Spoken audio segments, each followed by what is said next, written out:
वृंदावन धार्मिक नगरी के विशालतम श्री रंगनाथ मंदिर में बुधवार को ठाकुर रंगनाथ भगवान ने गिरी गोवर्धनधारी स्वरूप में दर्शन देकर भक्तों को कृतार्थ किया। बांसुरी धारण किए ठाकुर गोदा रंगमन्नार भगवान को अन्नकूट प्रसाद निवेदित किया गया, जिसके दर्शनार्थ भक्तों का सैलाब मंदिर परिसर में उमड़ पड़ा। दक्षिणात्य शैली के प्रसिद्ध श्री रंगनाथ मंदिर में कार्तिक शुक्ल पक्ष की पंचमी तिथि पर अन्नकूट महोत्सव की परंपरा है। मंदिर प्रबंधन ने कार्तिक शुक्ल पक्ष की पंचमी तिथि पर विधि विधान पूर्वक अन्नकूट महोत्सव का भव्य आयोजन किया।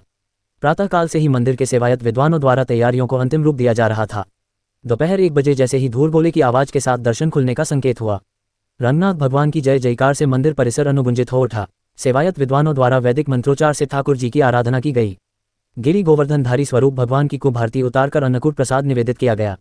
विविध प्रकार के व्यंजन स्वर्ण रजत निर्मित थाल में सजाए गए थे, जिसके दर्शनार्थ बड़ी संख्या में श्रद्धालु मंदिर परिसर में उमड़ने लगे। इस दौरान गरुड़ स्तंभ के समीप गिरिराज जी और गाय की बहुत सुंदर आकृति सजाई गई। इसके अलावा चावल से गोवर्धन पर्वत भी बनाया गया। भगवान को अन्नकूट प्रसाद अर्पित करने के बाद शाम को मंदिर परिसर में मौजूद श्रद्धालुओं को अन्नकूट का प्रसाद अर्पित किया गया। रंगमन्नार भगवान की जय, आज के आनंद की जय। अन्नकूट महोत्सव क्या है, रंगनाथ भगवान में कैसे आयोजित किया जाता है, क्या परंपरा है? देखिए, जैसे कि आप सब जानते हैं कि ये अन्नकूट महोत्सव जो है ये भगवान श्री कृष्ण के उत्सव से जुड़ा हुआ है।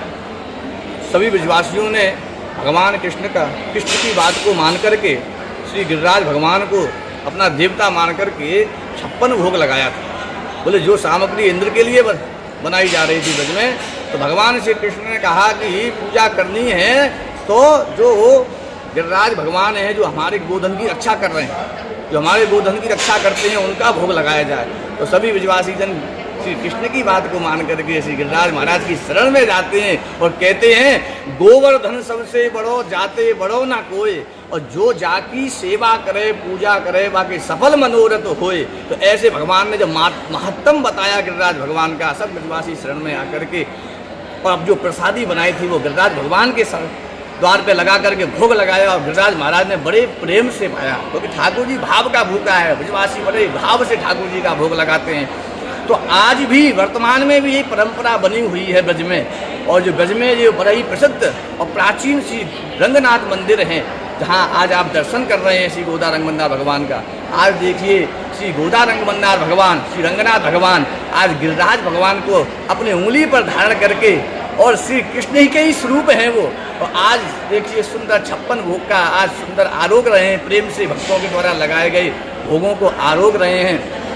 एक दिखाया जा रहा है चावल के गिरिराज जी बनाए गए 251 किलो। ये चावल के जो ठाकुर जी जो है ना, ये चावल के बड़े प्रेमी हैं, और दक्षिण में तो विशेष चावल का ही चलन है, और ब्रज में भी ठाकुर जी ने चावल को ही विशेषता मानी है। तो ये अन्न को, जो अन्न है ना वो चावल ही है, आटे को अन्न नहीं कहते हैं। उसी का गिरिराज स्वरूप बनाया। तो धान को कूटकर जो चावल का सुंदर भोग लगता है, उसी के अनेक अनेक व्यंजन बनाए जाते हैं। आज आप देखेंगे चावल के एक नहीं अनेक व्यंजन दिखेंगे, मीठे चावल, खट्टे चावल, और बड़े ही सुंदर सुंदर आज दर्शन भगवान भोग लगा रहे हैं, और सभी भक्त लोग आकर दर्शन कर रहे हैं। आज इस दर्शन का बहुत बड़ा महत्व है। जो इस दर्शन को करता है, श्री गिरिराज महाराज की बड़ी सुंदर कृपा उनके ऊपर होती है। आज भगवान रंगनाथ भगवान जो है श्री कृष्ण रूप से आज गिरिराज को अपनी कनिष्ठा उंगली पर उठाकर खड़े हुए हैं, और सुंदर भक्तों को सुंदर दर्शन दे रहे हैं। बोलिए श्री गोदा रंगमन्नार भगवान की।